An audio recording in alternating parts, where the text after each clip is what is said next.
ಹೀಗಾಗಿ ಕಾಂಗ್ರೆಸ್ ಇವತ್ತು ಅಸಹಾಯಕ ನಿಸ್ಸಹಾಯಕ ಅಂತೇಳಿ ಬೊಮ್ಮಾಯಿ ಅವರು ಹೇಳ್ತಾ ಇದ್ದಾರೆ. ಬೊಮ್ಮಾಯಿ ಅವ್ರು ಹೇಳೋದು ಖರೆ ಅದ.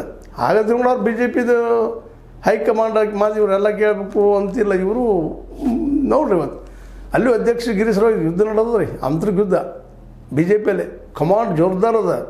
ಮೋದಿ ಅವ್ರದ್ದು ಶಾರ ಅವ್ರದ್ದು. ಆದರೂ ಅಲ್ಲಿ ಬೆನ್ನು ಮತ್ತು ಜೋರು ಇದ್ದಾವೆ. ಆದರೆ ಕಾಂಗ್ರೆಸ್ನ ಬಗ್ಗೆ ಮಾತಾಡ್ತಿದ್ದಾರೆ ಮತ್ತು ಕಾಂಗ್ರೆಸ್ ಸತ್ಯ ಅದ. ಹಾಗಾದರೆ ಆ ಕಾರಣಕ್ಕೆ ಟೀಕೆ ಮಾಡ್ಬಾರಂತಲ್ಲ ಕೇಳ್ತಾ ಇದ್ದಾರೆ. ಅಸಹಾಯಕ ಆಗ್ಯದಪ್ಪ ಕಾಂಗ್ರೆಸ್ಸು ಇವರಿಬ್ಬರು ತಿಕ್ಕಾಡಿದಾಗ. ಇನ್ನೊಂದು ಕಡೆ ಹೇಳಿದೆ ನಿಮ್ಮ ಸರ್ಕಾರ ವಿಫಲ ಆಗಿ ಅಂತೇಳಿ ನಮ್ಮ ಜಗದೀಶ್ ಶೆಟ್ಟರ್ ಟೀಕೆ ಮಾಡ್ತಾ ಇದ್ದಾರೆ. ಒಟ್ಟಾರೆಯಾಗಿ ಬಿ ಜೆ ಪಿ ಇವತ್ತು ಅಥವಾ ದೇವೇಗೌಡರ ನಮ್ಮ JDS ಇವ್ರ ಬಗ್ಗೆ ಜೋರ್ದಾರ್ ಟೀಕೆ ಮಾಡ್ತಾ ಇದ್ದಾರೆ. ಜನಕ್ಕೆ ಹೋಗಿ ಮುಟ್ಟಿಸೋ ಪ್ರಯತ್ನ ಮಾಡ್ತಾ ಇದ್ದಾರೆ. ಸ್ವತಂತ್ರವಾದ ಮೀಡಿಯಾಗೆ ಬೇಕಾಗಿರುವುದು ಸ್ವತಂತ್ರ ಧ್ವನಿ.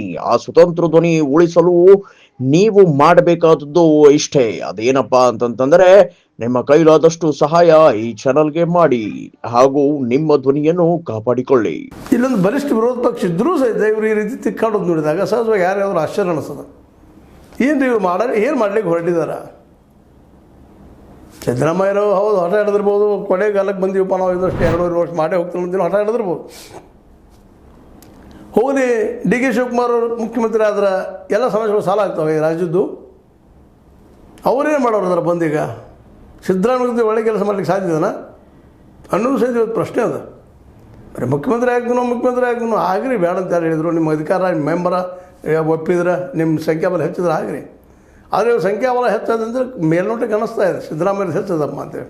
ನಿಮ್ದಿಲ್ಲ ಹೋಗ್ರಿ. ಆದರೂ ಏನಾದರೂ ಅದನ್ನು ಮೀರಿ ನಿಮಗೆ ಈಗಾಗಲೇ ಹೇಳಿದ್ದಿಲ್ಲ ನಿಮಗೆ ಹಿಂದೊಮ್ಮೆ ಗಾಂಧಿಯವರು ಸುಭಾಷ್ ಚಂದ್ರ ಬೋಸನ್ನು ಸರಿಸಿ ತಮ್ಮ ವ್ಯಕ್ತಿ ಅಧ್ಯಕ್ಷ ಮಾಡಿದ್ರು ಅವತ್ತು. ಯಾಕಂದರೆ ಸುಭಾಷ್ ಚಂದ್ರ ಬೋಸರು ಉಗ್ರವಾದಿದ್ದಾರೆ, ನಮ್ಮ ಸಿದ್ಧಾಂತ ತಪ್ಪಿದ್ದನ್ನು ಕಾರಣಕ್ಕೆ ಅವತ್ತೇನೋ ಮಾಡಿದ್ರು ಗಾಂಧೀಜಿಯವರು. ಇವತ್ತು ಹೌದಪ್ಪ ಕರ್ನಾಟಕ ಉದ್ಧಾರ ಆಗ್ತದೆ, ಬಡತನ ಹೋಗ್ತಿದ್ರು ಇವ್ರನ್ನ ಮಾಡಿ